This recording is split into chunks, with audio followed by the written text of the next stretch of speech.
क्या कभी सोचा कि दुनिया के सबसे इंटेलिजेंट लोग सबसे ज्यादा अकेला क्यों महसूस करते हैं? क्या एक जीनियस बनना एक ब्लेसिंग है या एक कर्स? ये बात समझने के लिए एक पल के लिए डेथ नोट के एल के बारे में सोच के देखो। दुनिया का सबसे ब्रिलियंट डिटेक्टिव जो किसी भी केस को आराम से सोल्व कर सकता है, लेकिन उसका एक और पहलू था। एक ऐसा इंसान जो हमेशा अकेला था।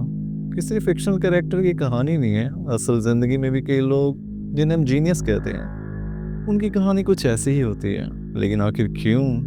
है इंटेलिजेंस और लोनलीनेस के बीच में कोई गहरा कनेक्शन है क्या? और सबसे इम्पोर्टेंट, क्या तुम भी कभी ऐसा फील करते हो कि दुनिया तुम्हें समझ नहीं पा रही है?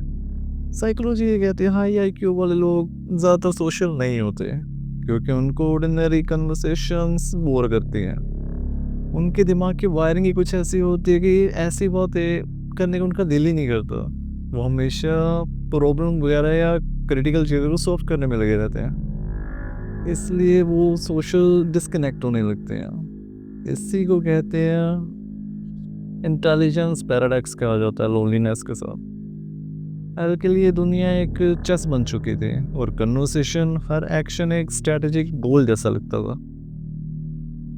लेकिन जब आप हर किसी को एक प्यादे की तरह देखने लगते हो, तो इंसानों की तरह सोचना थोड़ा मुश्किल हो जाता है। एल के पास कोई भी रियल फ्रेंड नहीं था, बस असिस्टेंट सबॉर्डिनेट्स से। उसका ब्रिलियंट ही उसका सबसे बड़ा ट्रैप बन चुका था। एल के इंटेलिजेंस सिर्फ उसकी स्ट्रेंथ नहीं थी, बल्कि उसकी सबसे बड़ी वीकनेस बन चुकी थी। वो इतना ज़्यादा ब्रिलियंट था कि उसने ट्रस्ट करना ही छोड़ दिया था। जब तुम हर सिचुएशन की डीपली लेयर देखने लगते हो, तो तुम किसी पर भी पूरी तरह से भरोसा नहीं कर पाते।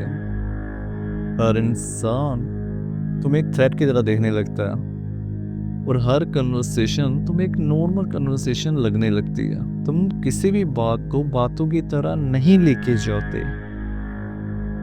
तुम हर चीज का एक वे निकालने लगते हो। एल ओवर थिंकिंग का शिकार हो चुका था। हर पॉसिबिलिटी को एनालाइज करना, हर चीज पर, हर लोगों पर सवाल उठाना, ये सब उसके दिमाग का एक नेचुरल प्रोसेस बन चुका था। और इसका सबसे बड़ा नतीजा ये हुआ कि वो इमोशनली डिटैच हो गया। जैसे उसने कहा था, आई suspect everyone even my self. High IQ होने के ये भी कुछ साइड इफेक्ट है। तुम्हें खुद पे भी डाउट होने लगता है। ओवर थिंकिंग ऐसे दुख में डाल देते हैं कि जिससे निकलना नामुमकिन हो जाता है। एल के लिए दुनिया एक चेस पीस की तरह थी, और लड़ते लड़ते यहाँ वो अकेला पड़ चुका था। एल और लाइट यागमी दोनों ही जीनियस थे, लेकिन उनकी कहानियाँ अलग थी। एल की मोरालिटी अलग थी, और जबकि लाइट पावर के नशे में था। लेकिन डिफरेंशियस आया कैसे?